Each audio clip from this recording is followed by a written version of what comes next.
Hello दोस्तों, मैं हूं डॉक्टर सुनील पाटीदार और आपका बहुत बहुत स्वागत करता हूं आज के इस इन्फॉर्मेटिव और हेल्पफुल वीडियो में। दोस्तों, आज हम एक ऐसे हेल्थ इशू के बारे में बात करेंगे जो कि बहुत रेयर है, लेकिन जब किसी को होता है तो जो है कि उसके लिए काफ़ी डिस्कम्फर्ट और कन्फ्यूज़न क्रिएट कर सकता है। यह है स्क्रोटल कैल्सिनोसिस। ये टर्म सुनने में जितना अनयूजुअल लगता है, लेकिन दोस्तों इसके बारे में समझना उतना ही ज़रूरी है, स्पेशली उन लोगों के लिए जो कि अपनी हेल्थ को लेकर अवेयर रहना चाहते हैं। तो दोस्तों, अगर आप अपने और अपने लव्ड वंस की हेल्थ इशू को बेटर समझना चाहते हैं तो इस वीडियो को एंड तक ज़रूर देखिए।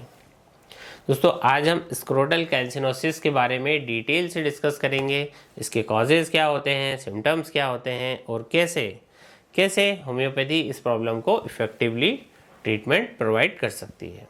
दोस्तों, सबसे पहले समझते हैं कि स्क्रोटल कैल्सिनोसिस होता क्या है। तो ये एक रेयर और स्पेसिफिक स्किन कंडीशन है जो सिर्फ स्क्रोटम को ही अफेक्ट करती है। अगर हम आसान भाषा में बात करें तो स्क्रोटम एज यू नो एक पाउच लाइक स्ट्रक्चर है जो कि हमारे टेस्टिकल्स को सपोर्ट और प्रोटेक्ट करता है। तो इस कंडीशन में स्क्रोटम के अंदर हार्ड सा चौकी सा कैल्शियम के डिपॉजिट दोस्तों डेवलप हो जाते हैं जो कि स्मॉल लंप या फिर नोड्यूल के फॉर्म में दिखाई देते हैं। दोस्तों, ये जो कंडीशन है ये टोटली पेनलेस होती है, मतलब इसमें कोई दर्द वगैरह नहीं होता है, पर दोस्तों ये पर्सन के लिए काफ़ी डिस्कम्फर्ट और शर्मिंदगी का कारण बन सकती है, स्पेशली तब जब लंप जो है वो काफ़ी बड़े बड़े हो जाते हैं। तो ये बात समझना ज़रूरी है कि स्क्रोटल कैल्सिनोसिस कोई कैंसर नहीं है और ना ही ये किसी तरीके के कोई बैक्टीरियल और वायरल इन्फेक्शन की वजह से होता है।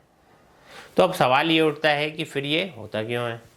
तो दोस्तों, डॉक्टर्स और रिसर्चर्स के अकॉर्डिंग इसका एग्जैक्ट कॉज अभी तक 100% क्लियर नहीं है, लेकिन इस कंडीशन का जो लिंक है वो सीवेसियस सिस्ट और डिस्ट्रॉफिक कैल्सिफिकेशन से होता है। दोस्तों, सीवेसियस सिस्ट एक तरह का स्मॉल फ्लूइड फिल्ड शेक होता है जो कि स्किन के अंदर ऑयल ग्लैंड के जो है कि ब्लॉक होने की वजह से बनते हैं। तो जब ये सिस्ट रप्चर करते हैं तो उनका फ्लूइड जो है वो हार्ड होके कैल्शियम डिपॉजिट में कन्वर्ट हो सकता है, जो स्क्रोटम के अंदर नोड्यूल के फॉर्म में डेवलप होता है। तो ये जो नोड्यूल है ये धीरे धीरे ग्रो करते हैं और हार्ड हो जाते हैं। दोस्तों, अब बात करते हैं कि स्क्रोटल कैल्सिनोसिस की कुछ कॉमन साइन एंड सिम्टम्स क्या होते हैं। तो दोस्तों, ये जो कंडीशन है ये पेनलेस होती है, इसलिए ज़्यादातर जो मरीज हैं वो इनिशियली इसको नोटिस ही नहीं करते, लेकिन धीरे धीरे फिर जो है कि स्क्रोटम के अंदर ये हार्ड स्मॉल लंप जो है कि उन्हें फील करने लगते हैं। ये लंप जो है जनरली राउंड या फिर ओवल शेप का होता है और टच करने पर ये हार्ड से लगते हैं। तो इस लंप का जो साइज है वो वेरी करता है, कुछ केसेस में ये छोटे छोटे होते हैं और कुछ में ये बड़े बड़े हो जाते हैं। दोस्तों, खास बात ये है कि इनमें है कि दर्द वगैरह नहीं होता और ज़्यादातर केसेस में रेडनेस, स्वेलिंग या इन्फेक्शन के कोई भी साइन इसमें नहीं होते हैं। लेकिन अगर किसी केस में लंप जो है वो इन्फेक्टेड हो जाए तो फिर वहाँ पे माइल्ड पेन और इरिटेशन फील हो सकता है। तो ये कंडीशन कॉस्मेटिकली ज़्यादा है, मतलब कि इसका जो फिजिकल डिस्कम्फर्ट है वो इसमें नहीं ना के बराबर है, लेकिन जो अपीयरेंस की वजह से ये एम्ब्रासिंग जो है दोस्तों हो सकता है, लोगों को उससे शर्मिंदगी सी फील होती है। अब आते हैं दोस्तों इसके ट्रीटमेंट ऑप्शन पर। तो मॉडर्न मेडिसिन में इसका जो ट्रीटमेंट है मोस्टली सर्जिकल होता है कि सर्जरी के थ्रू ये जो हार्ड लंप है इनको ये रिमूव कर दिया जाता है, लेकिन सर्जरी के अपने ड्रॉबैक होते हैं और जैसे कि रिकवरी में टाइम का लगना, कॉस्ट भी ज़्यादा होती है और जो है दोस्तों इसमें रिस्क भी रहता है। तो इसकी वजह से कई लोग जो है नेचुरल होम्योपैथिक ट्रीटमेंट को प्रेफर करते हैं और होम्योपैथी दोस्तों आप जानते ही हैं कि एक होलिस्टिक अप्रोच प्रोवाइड करती है जो न सिर्फ सिम्टम्स को ट्रीट करती है बल्कि प्रॉब्लम के रूट कॉज को भी एड्रेस करती है। होम्योपैथिक में बहुत सारी मेडिसिन अवेलेबल है जो कि स्क्रोटल कैल्सिनोसिस के ट्रीटमेंट के लिए काफ़ी इफ़ेक्टिव होती हैं। आपको इन मेडिसिन का यूज़ एक क्वालिफाइड होम्योपैथिक डॉक्टर के गाइडेंस में करना चाहिए। तो दोस्तों, आज मैं आपको 5 टॉप होम्योपैथिक मेडिसिन इसके बारे में बताता हूँ जो कि इस कंडीशन में काफ़ी इफ़ेक्टिव रहती है। तो दोस्तों, सबसे पहली मेडिसिन है कैलकेरिया फ्लोर 6x टैबलेट। ये एक बहुत पावरफुल रेमेडी है जो कि उन केसेस में काम करती है जहाँ पर स्क्रोटम के अंदर हार्ड और स्टोनी लंप बने हुए होते हैं और अगर लंप चौकी और पेनलेस हो और साथ में उनका जो साइज़ है वो धीरे धीरे यदि ग्रो कर रहा है तो वहाँ पर कैलकेरिया फ्लोर 6x या फिर 12x पोटेंसी में दिन में 2 से 3 बार ली जा सकती है। ये मेडिसिन कैल्शियम डिपॉजिट को डिसॉल्व करने में मदद करती है और नए कैल्शिफिकेशन को होने से रोकती है। ये रेमेडी स्क्रोटम के सॉफ्ट टिश्यू की हेल्थ को भी इम्प्रूव करती है। तो दोस्तों आप इसको प्रयोग कर सकते हैं 6 गोली दिन में 3 बार। दूसरी मेडिसिन है साइलीसिया 6x टैबलेट। ये उन केसेस में इफेक्टिव होती है जहां पर सीबेसियस सिस्ट जो है रप्चर होने के बाद कैल्शिफिकेशन डेवलप हुआ हो। तो अगर आपको स्क्रोटम के अंदर लंप के साथ साथ माइल्ड डिस्चार्ज या फिर इन्फेक्शन फील हो रहा हो तो फिर वहाँ पे साइलीशिया एक बहुत अच्छा ऑप्शन हो सकता है। ये मेडिसिन आपकी बॉडी के नेचुरल हीलिंग प्रोसेस को स्टिमुलेट करती है और कैल्शिफिकेशन जो हो रहा है इसको ग्रेजुअली डिसॉल्व कर देती है। तो साइलीशिया को 6x या फिर 12x पोटेंसी में रेगुलरली लेना इफेक्टिव होता है।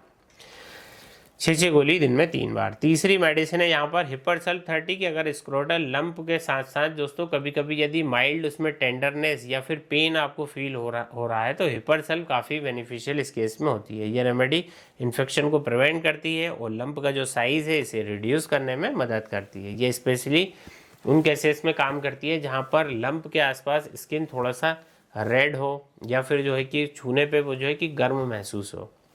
इसका जो डोज रहेगा 2-2 बूंद दिन में 3 बार आपको प्रयोग करना है। दोस्तों चौथी जो मेडिसिन है इस केस के लिए वो है ग्रेफाइटिस 30। ये उन केसेस में काम करती है जहाँ पर आपको माइल्ड ईचिंग या फिर आपको ड्राइनेस फील होती है।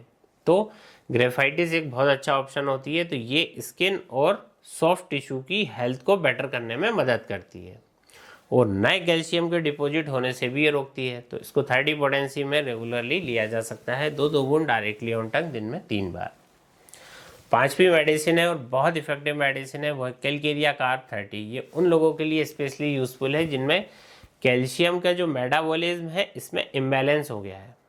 तो अगर आपके स्क्रोटम लंप के साथ साथ आपको फैटिग और वीकनेस भी यदि फील हो रही है तो कैलकेरिया कार्ब बहुत बेनिफिशियल हो सकती है। ये रेमेडी आपकी बॉडी के जो कैल्शियम लेवल है इसको बैलेंस में रखने का काम करती है और कैल्शिफिकेशन को धीरे धीरे ये डिसॉल्व करने में मदद करती है। तो दोस्तों इसको आप प्रयोग कर सकते हैं 2-2 बूंद डायरेक्टली ऑन टंग दिन में 3 बार। दोस्तों होम्योपैथिक मेडिसिन का इफेक्ट धीरे धीरे होता है और ये बीमारी भी ऐसी है कि इसको ट्रीट करने में टाइम तो लगता है, लेकिन दोस्तों ये जो प्रॉब्लम है इसको परमानेंटली ट्रीट किया जा सकता है होम्योपैथिक के द्वारा। और होम्योपैथिक का सबसे बड़ा जो एडवांटेज है वो यही है कि ये सेफ़ होती है और कोई भी साइड इफ़ेक्ट किसी भी तरीके का नहीं होता है। लेकिन आपको पेशेंस रखना होगा और अपने डॉक्टर की एडवाइस के अकॉर्डिंग आपको मेडिसिन लेनी है। साथ ही अपनी डाइट और लाइफस्टाइल का भी आपको ध्यान रखना ज़रूरी है। इसमें आप कैल्शियम और विटामिन डी का जो बैलेंस है इसे आप मेंटेन करके रखें और प्रोसेस्ड फूड, ऑयली फूड इसको आपको इसमें अवॉइड करना है। सीबेसियस सिस्ट को ट्रिगर ये कर सकते हैं, इसलिए आपको इसको अवॉइड करना है। और अगर आपको कोई अनयूजुअल सिम्टम दिखे, जैसे कि आपको कोई दर्द हो, आपको फीवर आ रहा है, आपको लंप का जो है कि रैपिड ग्रोथ देखने को मिल रही है, तो फिर आपको तुरंत ही अपने डॉक्टर से कंसल्ट करना चाहिए। तो दोस्तों आज की इस वीडियो में हमने स्क्रोटल कैल्सिनोसिस के बारे में डिटेल में बात की और मैंने आपको बताई 5 बेस्ट होम्योपैथिक मेडिसिन जो कि इस कंडीशन के लिए जो कि उपयोगी होती है और मैं क्लिनिक में अक्सर इसका उपयोग करता रहता हूं। तो अगर आपको ये वीडियो दोस्तों इन्फॉर्मेटिव लगा है तो प्लीज़ इसे लाइक करें, दोस्तों के साथ इसे शेयर करें, चैनल को सब्सक्राइब करना तो बिल्कुल ना भूलें। अगर आपके माइंड में कोई क्वेश्चन आ रहा है तो नीचे आप कमेंट्स में हमसे पूछ सकते हैं। मैं पूरी कोशिश करूँगा कि आपके हर क्वेश्चन का जवाब मैं दे सकूँ। और दोस्तों अगर आप हमसे ऑनलाइन कंसल्टेशन चाहते हैं तो नीचे दिए गए व्हाट्सएप नंबर पर आप हमें मैसेज करके आप अपने लिए टेलीफोनिक कंसल्टेशन बुक कर सकते हैं। तो दोस्तों मैं आपके लिए ऐसे ही और भी हेल्थ से रिलेटेड टॉपिक लेकर आता रहूँगा। तब तक के लिए अपना बहुत ख्याल रखिए। जल्द मिलते हैं। धन्यवाद।